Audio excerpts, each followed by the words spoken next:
Well, good morning. Welcome back to our daily devotion. Do take note, if you haven't already heard this news, that starting this week, as we're returning back to corporate worship on Sunday mornings, we don't have the full schedule yet. We're not meeting on Sunday nights yet, but we are meeting now on Sunday mornings at 9 and 11, and again on Wednesday nights at 7 for our prayer meeting and Bible study time. Because of our slow return to normalcy, we're cutting back on our daily devotions each week by one presently. So from now on, at least for the time being, Monday morning, Tuesday morning, Thursday morning, and Friday morning at 10 o'clock. Once things start returning more and more to normal, we may cut back to just 2 a week and then eventually to none. We hope these have been a blessing to you, that God has used them over the last 2.5 months to encourage you to continue to feed your soul. But they are work. They are extra work. They're not challenging or difficult in terms of being able to sit down and talk.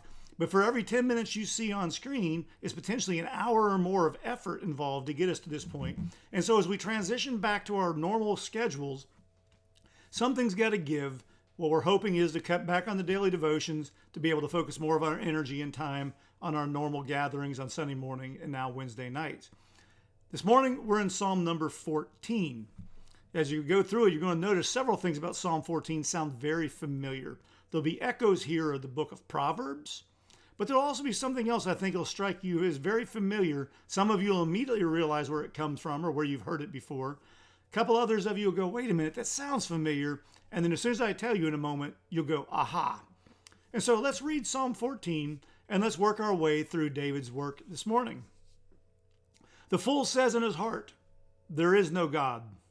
They are corrupt. They do abominable deeds. There's none who does good. The Lord looks down from heaven on the children of man to see if there are any who understand, who seek after God. They have all turned aside. Together they've become corrupt. There's none who does good, not even one. Have they no knowledge, all the evildoers, who eat up my people as they eat bread and do not call upon the name of the Lord? There they are in great terror, for God is with the generation of the righteous. You would shame the plans of the poor, but the Lord is his refuge. Oh, that salvation for Israel would come out of Zion. When the Lord restores the fortune of his people, let Jacob rejoice. Let Israel be glad. Did you hear it? Did you pick up on something that you've heard before and read elsewhere in the Bible? Part of what we've just read, you'll find again later in the book of Romans chapter 3, verses 10 through 11. As Paul is making the case that who needs to be saved? All mankind. And as God surveys the landscape of humanity, what does he see? None who do good, none who seek after righteousness. Paul is borrowing part of that passage from this morning's Psalm 14. So let's work our way through it and see what David has to say here today. Verse 1, the fool says in his heart, there is no God. Now, we're not talking about ignorance. Ignorance means you don't know the truth. To be a fool is to know the truth and reject it anyway. See, there are a lot of fools out in the world around us, aren't there? They know the truth, they just don't like it. And so they choose to act ignorantly, better yet, foolishly, because they reject the truth that they know they have. That also ought to sound familiar from Romans as well, when Paul talks about they turned aside from the Creator and worship the creature, and that God has turned them over to the foolishness of their mind, the wickedness and the hardness of their heart. So the fool says in his heart, decision time, there is no God. Such people, he says, are corrupt. They do abominable deeds. There's none who does good, not one. Totality of humanity, sinful to the core, knows there's a creator, Paul will say in Romans chapter 1, based on the creation around us, and yet rejects the truth because it contradicts the desires of our hearts. We want to worship ourselves. We want to do what we want. We want to act as though there is no God. And so we look at the evidence and we reject it, not because it doesn't stand the test, but because we don't like the conclusions it gives. What's God do about all this? Verse 2, the Lord looks down from heaven on the children of man to see if there are any who understand, who seek after God.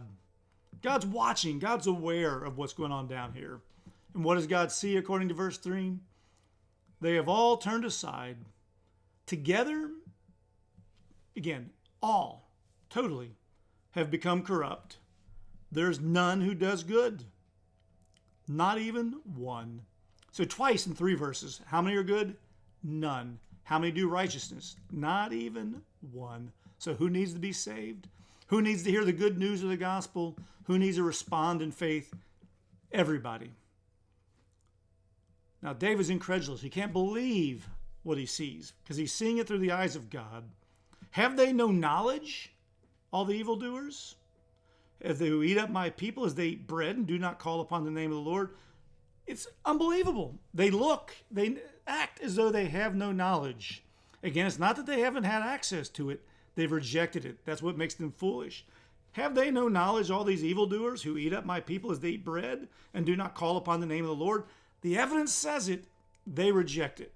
And so they don't call upon the name of the Lord. They stick their fingers in the ears. See no evil, hear no evil. But what's really their response? That's verse 5.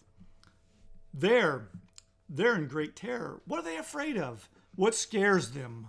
If they don't believe in a God, why are they worried about eternity? They're in great terror, for God is with the generation of the righteous. They're afraid, they're scared, they're terrorized in their hearts because they look and they see God bless those who are not like them. They see God's hand of goodness and mercy on the righteous. And so what God does in us and through us as the world watches us confirms what their heart of hearts knows, that there is a God. And if there is a God who favors one type of people, there's also a God who will judge the other type, and that scares them. They're afraid. And so, who are these people that are in great terror? Who are these people who will eat God's people, destroy the innocent? You who would shame the plans of the poor, those who take advantage of the poor, the helpless, those who would ignore the widows and the orphans, those who would abuse the weak. But be warned, be aware. Verse 6, those people, the Lord is his refuge.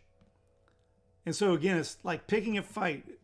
Think of every movie, maybe in your own childhood, where you picked on the weak kid, where they pick on the weakling, they pick on the handicapped, whoever. And then all of a sudden now the shadow steps the bodyguard, the one who watches over them. And all of a sudden they realize with whom the fight really is. They're picking on the poor. They're taking advantage of the poor. They take advantage of those they assume can do nothing to stop them. And then they step back and they realize God is his refuge. That's where their shelter is. That's where their protection is. That's what they need to be afraid of. And then David's prayer comes in verse 7. Oh, that salvation for Israel would come out of Zion. Oh, that salvation would come from Jerusalem, from the holy hill, to come out of the city of David and save God's people. And notice how then they are to respond on that day when God does it. When the Lord restores the fortunes of his people, it's not if, it's when he does it. When the Lord restores the fortunes of the people, when God keeps his covenant and saves his people as he's been promising since Genesis chapter 3 in the Garden of Eden, how are God's people to respond? Let Jacob rejoice, let Israel be glad. May we respond in worship. May we respond by proclaiming God's greatness. May we respond by telling others about the God who has saved us, that they might come to him also for shelter. They might come to him for protection, that they might come to him for deliverance. God has sent the Messiah to Zion. He's proclaimed the good news, and now we're waiting for the people to respond. May we and they one day and for all eternity rejoice and be glad.